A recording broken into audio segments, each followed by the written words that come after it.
welcome back to my channel. If this is your first time here, hello, my name is Mika. Thank you so much for stopping in. So today I just wanted to talk about healing. How many of us actually have completely healed childhood traumas, friendship traumas, relationship traumas? How many of us has truly healed from within ourselves? A lot of times what we do is we attach ourselves to other people, and we in turn either do one or two things. We drain that person because we're wanting them to heal us. We're so insecure, we're so needy, we need them to fix what someone else has done to us. We need them to go inside of us and fix the broken pieces. We make them responsible for our healing.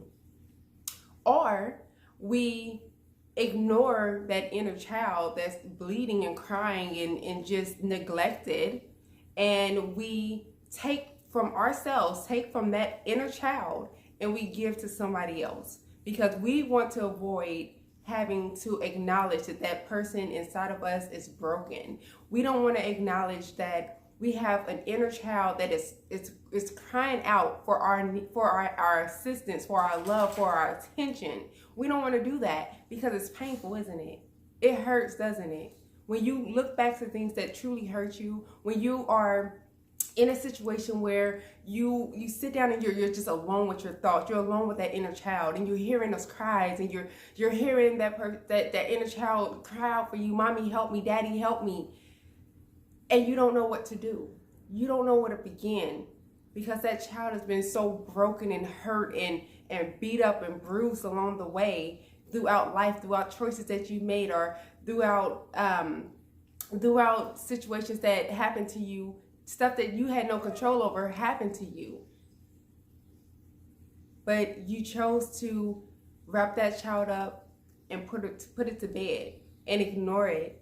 Ignore that inner child. So you grow up, you're in this new body, you're grown now, but that child is still stuck at that age where the love wasn't given to it, where that affection wasn't shown to it, where forgiveness and empathy and understanding was not given to it. So it never grows up. So you're walking around as a grown boy or a grown girl expecting people to just love you because you're grown now. You're expecting to be able to do adult things, to be able to reach goals in life, to get into healthy relationships, to make good friendships, or to establish good friendships. You expect to be able to be a mother physically to another child, but yet you have neglected the child in you.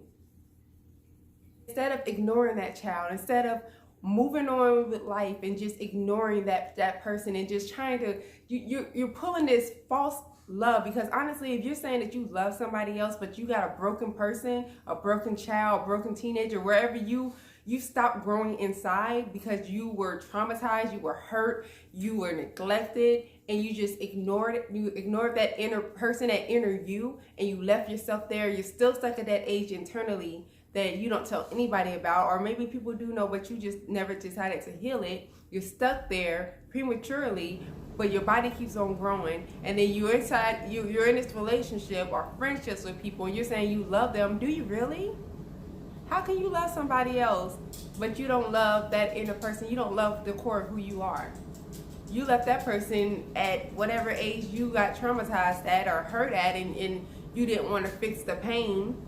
And to be honest, it does start at one point, and then you just keep on adding to that pain and keep on setting your growth. You left that person behind, but you're saying that you love somebody else when you don't love you, and you don't know how to love you. You can't love somebody else. That's why you need to heal. Instead of jumping into relationships, instead of looking for friendships, instead of looking for somebody to save you, how about you save you? How about you go out here and you say, you know what? I have some work to do. I need to be alone. How about you be mature enough? You know how we do for our kids, like when our kids when we want company, let's say, we want people to come over. We might want to have a girls' night or just have a partner come over, but you're like, no, but I have kids. Or you're like, okay, this is a school night. My kids have to be in bed. I can't have company over because my kids, or I'm spending time with my kids this weekend. You know how we do that? We should be the same way about ourselves. We should be that intentional about ourselves. No, I can't be in a relationship right now because I have healing to do. The person, the child in me needs me. And because he or she needs me, I can't be in a relationship with you who's going to need me as well, because that's going to divide my attention too much. And the inner child in me, that broken person in me, that hurt, that pain in me needs more attention than anybody right now. We need to be intentional about that, because nobody's going to love you unless you love you. You're going to get all this fake love because you're giving out fake love. You're over here, I do this, I spend my money on that, I make sure they're good, I make sure if they need me, I'm there. That's fake though, because you're trying to run away from the broken heart, or the broken person, the unhealed person inside yourself. So you're trying to run out and get into this relationship and pour all the stuff that you really want for somebody to do for you. You really would have loved to experience sometime in your life or in your relationships. You're trying to pour it out to somebody else. That's all you're doing. You're just projecting. That's all. And so they take. They don't really love you because they see you don't love yourself. We think, oh, this got to be showing them that I love them. I'm being a doormat. I've never say no to anything, and I'm just that ride or die. I am just that it person. Or I'm out here paying her bills. I married her, and she gonna love me. There's nobody else. She gonna see if I'm all under her. I'm always calling her. I'm stuck to her. I'm needy. She gonna love me, and that's not what's gonna happen, boo. What's gonna happen is they're gonna take advantage of that. They're gonna see, because people can sense. We have intuitions. People can sense when you don't love yourself. They treat you like crap, you keep coming back. They lie to you, you keep coming back. They beat on you, you keep coming back. They cheat on you, you keep coming back. They stab you in the back, you keep coming back. They lie on you, you keep coming back. They know after a while. It don't take too long for people to realize you just don't love yourself. And if you don't love yourself, why do you expect me to love you? And I know that sounds real hurtful and that sounds really cruel, but that is truthfully how people are. And you have to get it through your head that you have to, if you want someone to love you, we all out here preaching, I want somebody who's going to be a good person to me. I want them to love me. I want them to respect me, and the list goes on, right? We want all these great things, but how about we give that to ourselves? How about we show up with that first, so then you can't go to a job that requires a degree. You can't go to that job that requires a degree and expect them to say, you know what, we're going to hire you and we're going to give you all the benefits. We're going to pay you what the person with the degrees make at this job. We're going to give you the job even though you lack this degree, which it does happen, but you can't expect the full package until you get that degree. So in a sense, that's the same way for your life. You can't expect for people to come into your life and just give you love, commitment, passion, empathy, just overall just an abundance of other things that you deserve. You deserve it. But you can't get all that until you do the work on yourself so that you can attract the people, or not even just attract the people, because we all attract all types of different people, regardless of if you're healed, if you're broken. You're going to attract people, because if you're beautiful, you're going to attract people. If you have money, you're going to attract people. If you are funny and you got a great personality, you're going to attract all kinds of people. But when you're healed, you know how to shift through those people and say, nah, like, you cool, but we not on that same page, and I can't move forward in a relationship with you. I can't be in a friendship with you because we don't agree. Our morals are different. What we're looking for in life and what makes us happy are so different. And I would hate for you not to get what you want and me not to get what I want. So we don't need to attach ourselves to one another in any type of way. That's what happens when you're healed. When you're healed, you know. When you're healed, you make better decisions. When you're healed, you know your worth. We're all out here preaching this, oh, I know my worth. I'm not selling for this because I know my worth. Do you? Do you really know your worth?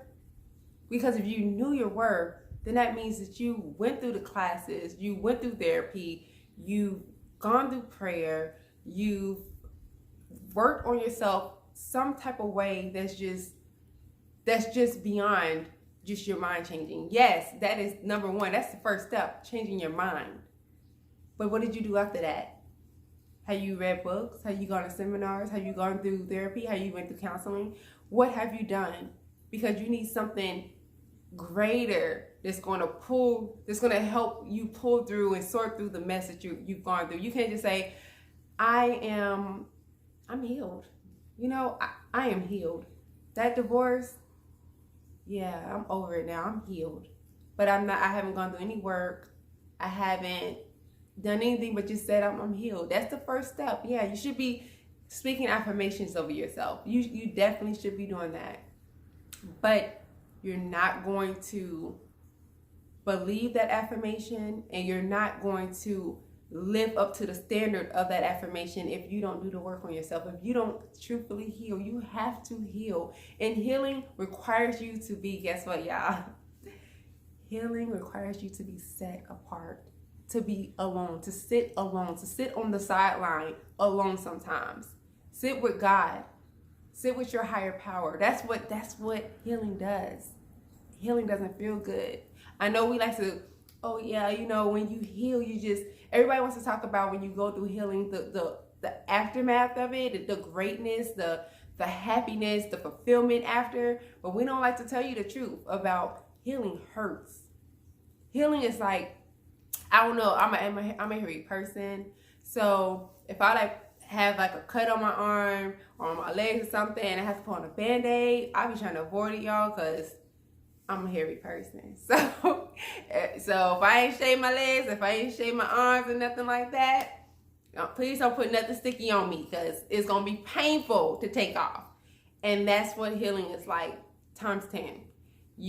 Somebody, imagine imagine if you get waxes. I mean, for my ladies, I'm sure a lot of you get waxes.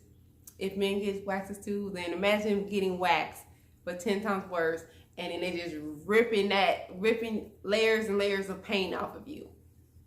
It's not going to feel good. But then even with the waxing, the bikini waxes and all that kind of stuff that y'all know about, think about it. Yes, it may be painful when you're going through the process, right? But then after, ladies love it, right? Men love it. It's beautiful. And that's how healing is. It is not going to feel good, but it's necessary. And I used to be the kind of person to be like, why would I take myself through pain when I'm fine right now? I used to say, I'm fine. I feel okay. Why would I put myself through pain in order to get happy if I'm going to get hurt again? But that came from the broken me. And I didn't know that. I really believed that. I was like, well, that doesn't make sense. I'm going to take my happiness away from myself, get unhappy, get into a relationship or friendships, maybe get my heart broken again and start all over. Like, that didn't sound fun to me. But think about it this way. If you heal your past, and yeah, you're going to get your heart broken more times. That's normal. That's life. And sometimes it's not even as bad as you think. But that's where healing comes in. Because if you're not healed, guess what's going to happen? Somebody can accidentally step on your toe and you're going to feel like they punched you in the face. That's exactly what you're going to do. Because that unhealed part of you is going to come back, going to bring back that trauma to the time that someone purposely stomped on your foot and hurt you and didn't care and thought it was funny. And then when someone just accidentally, I'm so sorry, step on your foot, you're blowing up and, oh no, you mean you did that on purpose? I'm not dealing with no abusive person, da da da da da. And it wasn't even that serious, but you know why you acted that way? Because you're not healed. And all the traumas are coming back up and they're just spitting out of your mouth. They're spitting out in your actions. That's why it's so important to be healed before you decide to deal with anybody on any type of level. Before you have kids, if you don't have kids right now and you have not gone through healing, please go through healing first. Go through the pain so that your kids don't have to go through whatever you're putting them through because you're not healed. You're over here yelling at your kids, acting the fool, treating your kids, 1 minute you up, 1 minute you down, 1 minute you happy, 1 minute you sad, 1 minute you're speaking life into them, 1 minute you're taking life from them. Stop doing that. That's not fair to, you're inviting these people into your life, but you're not a healed person. So if you're not healed, what do you have to give to somebody else? Take the time. Focus on you. If you can, even if you have kids, you still need to find some time. Go through therapy. Go to counseling. Read your Bible. Listen to some podcasts. Listen to some motivational speakers. Listen to some life coaches. Do something. Something that's going to help you heal. And I mean truly heal. I mean, do the ugly cry, heal. Let the pain out. I've done it, and lots of people that I know who have gone through the healing process has done it as well. And it helps. You got to go through the ugly. You got to go through feeling alone. You got to go through bringing back up those broken pieces. Bring it back up. You got to reopen those wounds. You have to hurt. You have to seriously hurt to heal. That way you get over that part that hurt you in the past, and you're able to move forward now to the next thing, and you heal from that, and then you move to the next thing and you heal from that, and then before you know it, you're not settling for nothing less than what you deserve. Then you know what you deserve. You're not taking nobody through nonsense because of your insecurities and your brokenness. You're not making somebody else pay for something that somebody else did to you in your past. You're not creating war in your relationships. You're not nagging and just so paranoid that something bad is going to happen all the time, leading to unhealthy, broken relationships and friendships. And you're just not doing that because you're healed now, and you're healed enough to know, look, this is what I bring to the table. This is how good of a friend I am. This is how great of a woman I am. This is how great of a man I am. And if you don't see that, and if you mess it up, it's your loss. And you'll be strong enough to say that and mean it. And if that person does something that is outside of what you have permitted yourself to deal with, you're gone. And there's no hard feelings. There's no, trying to throw dirt on that person's name. There's no, being bitter. None of that. Because you healed that broken part of you, and you know that people are people. People are going to hurt you. And you realize life is life, and the people who's meant for you, they may not do the things, they're not going to do the things that you have set as boundaries in your life for what you're not willing to deal with. But you have to heal first. It's so important. Y'all let me know what you think in the comments below. We'll keep the conversation going. I really want y'all to work on yourself this year. It's January, so we have plenty of time this year, God willing, to work on our healings and be the best us we can be this year. Show up, show out, be beautiful, glow, work out, keep yourself healthy, and don't be afraid of asking for help. Don't be afraid of therapy. Don't be afraid of counseling. Don't be afraid to get outside of what you're used to. Don't be afraid to bring that little kid out the closet and let that child heal that's inside of you. And love yourself, because you're worth loving, and ain't nobody gonna love you better than you. So until next time, we'll talk soon. Bye.